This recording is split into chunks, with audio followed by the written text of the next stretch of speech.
Sisi kwa upande wetu kama Azam tumejipanga vizuri kukabiliana na Mashujaa.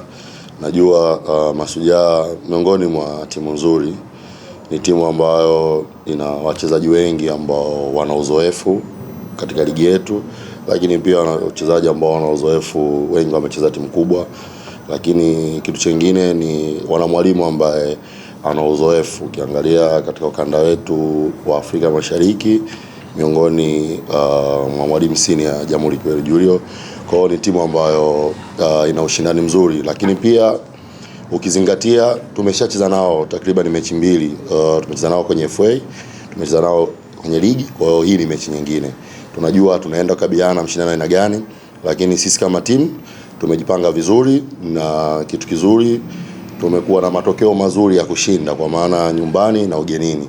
Kwa hiyo lengo letu tunaochukulia mchezo huu kwa umuhimu mkubwa sana, kwa sababu kila timu ina malengo yake, na sisi malengo yetu kuwakilisha nchi katika mashindano ya kimataifa.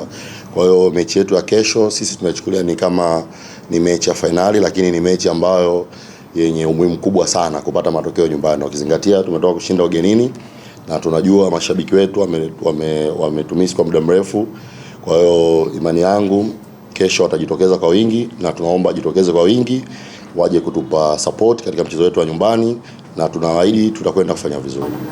Ndio maana nikasema Mashujaa ni timu nzuri. Tulitoka sare, of course ni mechi ambayo tulidominate, tulitengeneza nafasi, lakini pia na wao wenyewe walitengeneza nafasi, lakini pia tukaenda tukacheza nao mechi ya FA tulishinda, lakini mechi pia ilikuwa ngumu. Kwa hiyo tunajua tunakwenda kukabiliana na mshindano aina gani. Sisi kama Azam tumewaona wenyewe wakicheza na tumeshacheza nao, na ni timu ambayo ina walinzi wazuri na ni wachezaji ambao wana uwezo wa kucheza mipira aina yote, wana uwezo wa kubato, lakini pia wana uwezo wa kucheza mipira mirefu. Kwa sisi kama timu tumejipanga kwenda kukabiliana na mshindani ambaye kwanza tunamfahamu, tumeshakutana naye zaidi ya mara mbili katika msimu mmoja. Tunajua ubora wao uko sehemu gani, lakini pia tunajua mapungufu yao uko sehemu gani. Lakini sisi kama timu tutakwenda kukifanya kuendeleza kile ambacho tumekifanya. Takriban tuna michezo kama 4-5 kuanzia ligi na FA tumekuwa tunapata matokeo ya ushindi. Kwa hiyo lengo letu kuendeleza, na kila mchezo ambao uko mbele yetu kuhakikisha tunashinda, tunapata matokeo.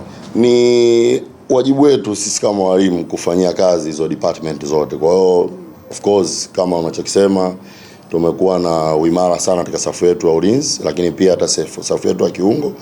Kwa hiyo kitu ambacho tunachokifanya, tunafanyia kazi sana katika safu ya ushambuliaji kuhakikisha kila mechi tunashinda, na tushinde kwa magoli mengi zaidi. Ukiangalia hata mchezo uliopita hatukuruhusu, lakini tumeweza kushinda. Kwa hiyo kitu ambacho tunachokifanya, tuta maintain pale katika ubora wetu, sehemu ambako tuko bora tutaendelea kuimarisha ili tuweze kuwa bora, lakini zile sehemu ambako tunaona tutakuwa na mapungufu pia nazo tutaendelea kuimarisha ili tuwe bora zaidi. Lengo kuwa bora hasa katika michezo ambayo imebaki.